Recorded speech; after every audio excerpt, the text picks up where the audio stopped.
வணக்கம். 2006ல பாத்தீங்கன்னா ஸ்ரீரங்கம் ரங்கநாதர் கோவிலுக்கு எதிர கடவுளே இல்லைன்னு சொன்னவருடைய சிலைய வைக்கிறாங்க.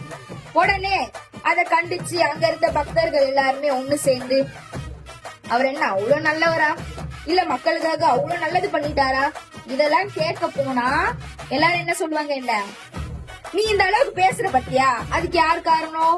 ஒரு ஆணும் பெண்ணும் சமமா இருக்காங்க, அதுக்கு யார் காரணம்? ஒரு பெண் இதை பண்ணிட்டா அதுக்கு யார் காரணம்? ஒரு பெண் அதை பண்ணிட்டா இதுக்கு யார் காரணம்?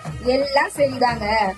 காமத்தை அடக்க முடியவில்லை என்று சொன்னால் உன் தாயிடமோ அல்லது உன் மகளிடமோ அதை சென்று தீர்த்துக்கொள். ஏன்னா அவங்களும் ஒரு பெண் தானே. இத சொன்னது யாரு? எவ்வளவு கொச்சையான வார்த்தைங்க.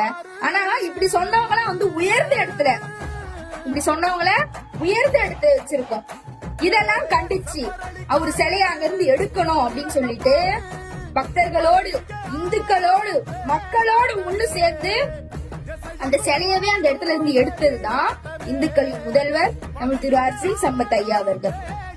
உடனே அதுக்கு ஒரு வழக்கு போட்டு ஒரு வருஷத்துக்கு மேல அவரை ஜெயில வச்சு இன்னைக்கு அதனுடைய இறுதி தீர்ப்பு. அதனால திருச்சி நீதிமன்றத்துக்கு நம்ம திரு அர்ஜுன் சம்பத் ஐயா அவர்கள் போயிருந்தார் காலையில. உடனே உள்ள அவரை விடாம இந்த தீக்காரங்க எல்லாம் சும்மா வக்கீலுங்கிற பேர்ல கோட்டு போட்டுக்கிட்டு வெளியில நின்னு அவரை உள்ள விடாம தடுத்து அவ்வளவு கொச்சையான வார்த்தை, ரவுடி பசங்கிறாங்க, திருட்டு பசங்கிறாங்க, முள்ள மாதிரி முடிச்ச என்னங்க வார்த்தைகள்லாம். எங்க வாயில இருந்து அந்த மாதிரி ஒரு வார்த்தை வருதா? ஏன் வரல?